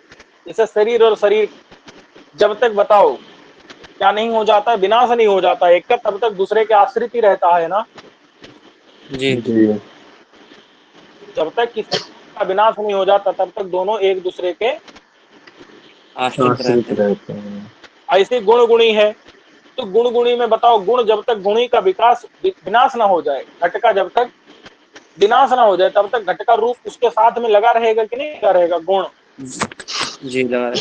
जी इसका मतलब क्या है? जब तक एक विनश्यत अवस्था तक ना पहुंच जाए तब तक अपराश्रित रहे, तो उसको हम अयुत सिद्ध कहते हैं। ये अयुत सिद्ध 5 होते हैं: अवयव और अवयवी, गुण और गुणी, क्रिया और क्रियावान, जाति और व्यक्ति, विशेष और नित्य द्रव्य। विशेष और नित्य एकदम द्रव्य। से अवयव अवयवी, गुण गुणी, क्रिया क्रियावान, जाति व्यक्ति और विशेष और नित्य द्रव्य। नित्य द्रव्य। ये इनके अंदर कौन सा संबंध होता है? समवाय संबंध। अवयव और अवयवी में समवाय संबंध होता है, गुण गुणी में समवाय होता है, क्रिया क्रियावान में समवाय होता है, जाति और व्यक्ति में समवाय होता है, विशेष और नित्य द्रव्य में समवाय संबंध होता है। अब देखिए अभाव कितने प्रकार का है? 4 अभाव 4। कौन कौन सा है? प्रागभाव, प्रध्वंसाभाव, अत्यंताभाव, अनिर्णयभाव। देखिए नाम से ही स्पष्ट है, प्राग भाव मतलब किसी कार्य से पहले। जैसे की उत्पत्ति हुई नहीं है, उत्पत्ति के पहले कार्य का क्या होगा? अभाव। प्रागभाव। उत्पत्ति है पूर्वम, उत्पत्ति के पहले कार्य का क्या होगा? प्रागभाव।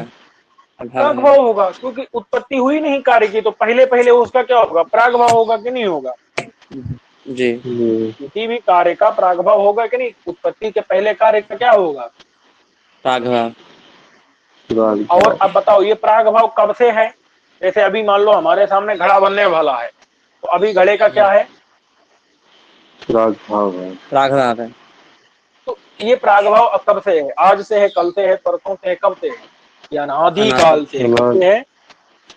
अनादि। मान लो घड़ा बन गया, अब बताओ घड़े का प्राग भाव रहा? नहीं। तो घड़ा बन गया, अब घड़े का प्राग भाव नष्ट हो गया, तो वो शांत है कि नहीं है? जी शांत का मतलब है जिसका अंत हो गया हो, या जिसका अंत हो जाए। तो जिसका अंत हो जाए वो शांत है। तो भैया अंत होता है इसका, लेकिन इसका आदि नहीं है, नहीं होगा। ये अनादि है, अनादि काल से है, लेकिन ये अनंत तक नहीं चलेगा।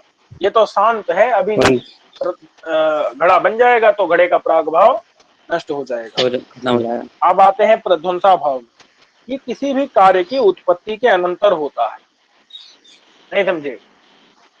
जैसे घड़े को फोड़ दिया, घड़ा बनाया, फोड़ दिया, तो अब उत्पत्ति घड़े की कर दी, उसके बाद क्या कर दिया? उसको फोड़ दिए, तो अब घड़े का क्या कर दिया? प्रध्वंस हो गया कि नहीं? प्रध्वंस कर दिया जी। अब बताओ प्रध्वंस ये कब तक? अनंत। हमेशा ये एक बार हो गया प्रध्वंस, ऐसा तो नहीं अब उस प्रध्वंस को आप नष्ट कर दो, नहीं कर सकते। तो वो अनंत काल तक चलेगा। कब तक? अनंत काल। उसका कभी भी अंत नहीं होगा। लेकिन प्रध्वंस किया, शुरुआत तो की कि नहीं की प्रध्वंस की? इसका मतलब शादी तो है, लेकिन उसका अंत नहीं है। आदि तो है, तो शादी है और अनंत है प्रध्वंस। अत्यंता भाव का मतलब ही होता है कि जो त्रैकालिक संसर्गावच्छिन्न प्रतियोगिता का भाव, मतलब कि जो तीनों कालों में हो। क्या? ऐसे समझ लो आप, तीनों कालों में, जैसे वायु में रूप नहीं रहता, बोलो, नहीं रहता, वायु में नहीं रहता। तो इसलिए तो क्या होता है, क्या कहा जाता है? त्रैकालिक। त्रैकालिक मतलब तीनों कालों में नहीं रहेगा, इसलिए त्रैकालिक संसर्गावच्छिन्न प्रतियोगिता का भाव उसको कहते हैं अत्यंता भाव। जैसे भूतले घटो नास्ति। अब यहाँ पर जो है भूतल में कोई घट ला दे तो दिक्कत हो जाएगी। त्रैकालिक कैसे रहा, 3 काल में कैसे रहा? तो इसलिए उदाहरण चेंज कर दो, उदाहरण बदल करके कर दो, वायु रूपा भावा, वायु रूपो नास्ति। वायु रूपा भावा, इसमें कभी नहीं होगा भैया। अब देखो तादात्म्य संबंधावच्छिन्न प्रतियोगिता का भाव। देखो तादात्म्य कह रहा है, तादात्म्य का मतलब है कि एक होना, तादात्म्य। जैसे ईश्वर के साथ तादात्म्य हो जाता है ब्रह्मविद ब्रह्मे ब्रह्म ही भवति। भवति। ब्रह्मेव ब्रह्म ही भवति। भवति, वो तो ब्रह्म के साथ उसका तादात्म्य हो जाता है, मतलब एक चीज। लेकिन बताओ, जी। घटा पटो न भवति। ना जी, घटपट में बताओ तादात्म्य होता है क्या वहां? नहीं नहीं होता। जी। नहीं होता है। परस्पर में किन्हीं दो का, जैसे घट है उपट है, दोनों का अन्योन्य का क्या, अभाव अन्योन्य का तादात्म्य होगा? नहीं होगा। इसलिए हम क्या कहते हैं इसको, तादात्म्य अन्योन्य संबंधावच्छिन्न प्रतियोगिता कह अन्योन्याभाव। अन्योन्या घटापटो न भवति। नास्ति न भवति इति। घटापटो न न भवति। भवति। न भवति। अब बताओ आप हमको, यहाँ क्या है, ये अन्योन्याभाव है। तादात्म्य यहाँ अन्योन्य का मतलब परस्पर एक दूसरे का तादात्म्य नहीं है, इसलिए तादात्म्य संबंधावच्छिन्न प्रतियोगिता का ये अन्योन्याभाव है। अन्य अब एक बात है कि इस ग्रंथ में कितने प्रमाण को स्वीकृत किया गया है, कितने प्रमाण माने गए हैं? 4 प्रमाण माने गए। 4 प्रमाण कौन मानता है? न्याय नहीं आई। नैयायिक। तो ये ग्रंथ किसका हुआ? नहीं आई को न्याय नैयायिक लोग कितने नैयायिक। पदार्थ मानते हैं? 16 पदार्थ। षोडश षोडश। इसमें कितने पदार्थ हैं? 7 पदार्थ। सप्त 7 पदार्थ कौन मानता है? वैशेषिक। वैशेषिक वैशेषिक। ग्रंथ किसका हुआ? मिला हुआ निश्चित। मिला हुआ है? है। बोलो बोलो। न्याय मिला हुआ। मिला हुआ न्याय है। वैशेषिक दोनों का हो गया। तो दोनों का हो गया, क्या हुआ ये? दोनों दोनों दोनों का हो का। गया। लेकिन अब अगर कोई कहे भैया किसका है, तो सामान्य रूप से बता देना किसका है। वैशेषिक का है। किसका है? वैशेषिक। वैशेषिक। लेकिन जो ये न्याय का तो ज्यादा लगता है, क्योंकि 4 प्रमाणों का तो निरूपण क्या किया है, न्याय। बीच में कर पर्याप्त मात्रा में कर दिया है, नहीं किया है? जी। जी जी। अब लेकिन अंतिम में क्या कहा ये बताओ। सप्तैव पदार्था। सप्तैव पदार्था, तो किसका हुआ ये? वैशेषिक। वैशेषिक। वैशेषिक। वही तो। वैशेषिक का हुआ। अंतिम में क्या कहा? सप्तैव काणादन पदार्था। न्याय। काणादन न्याय जी। बोल दिया अंत में। काणादन न्याय कहा, तो काणाद कौन है भैया? वैशेषिक आचार्य। कणाद वैशेषिक। वैशेषिक के। तो यहाँ सप्तैव पदार्था से लग रहा है कि वैशेषिक का है, लेकिन जी। बीच में न्याय को जोड़ करके 4 प्रमाणों का जी। बढ़िया वर्णन कर दिया है। लेकिन फिर भी सप्तैव पदार्था, शुरुआत में भी सब क्या है, सप्तैव पदार्था, इधर अंतिम में सप्तैव पदार्था। तो सर्वेषां पदार्था नाम, और जितने न्याय में जो 16 पदार्थ हैं उन सबका यथा यथम क्रम से क्या होगा, जैसे जैसे हो पाएगा वैसे, उक्तेश एव अंतर्भाव, जो 7 पदार्थ कहें इन्हीं में ला करके सबको जोड़ सकते हैं, इन्हीं में जी। अंतर्भाव कर सकते हैं, इसलिए 7 ही पदार्थ हैं, ये सिद्ध हो गया। ये ग्रंथ जो है वैशेषिक का सामान्य रूप से कहेंगे, विशेष रूप से न्याय वैशेषिक का मिला हुआ। तो काणादन न्याय मत्योर बाल व्युत्पत्ति सिद्ध है, अन्नम भट्टेन विदुषा रचित तर्क संग्रह। काणाद और न्याय मत में जो है बच्चों की व्युत्पत्ति सिद्ध हो जाए, उनको जो है ज्ञान हो जाए, थोड़ा बहुत समझने लगे, इसलिए अन्नम भट्ट विद्वान जी ने क्या किया है, तर्क संग्रह रचना की है। तो आप लोग इसको समझ लिए, पढ़ लिए। बताइए, कोई शंका है तो बताइए, ग्रंथ नहीं। पर चर्चा की जाए। चलिए, ठीक है, तो कोई शंका नहीं है तो हम इस पाठ को वहीं तक रखते हैं। जी।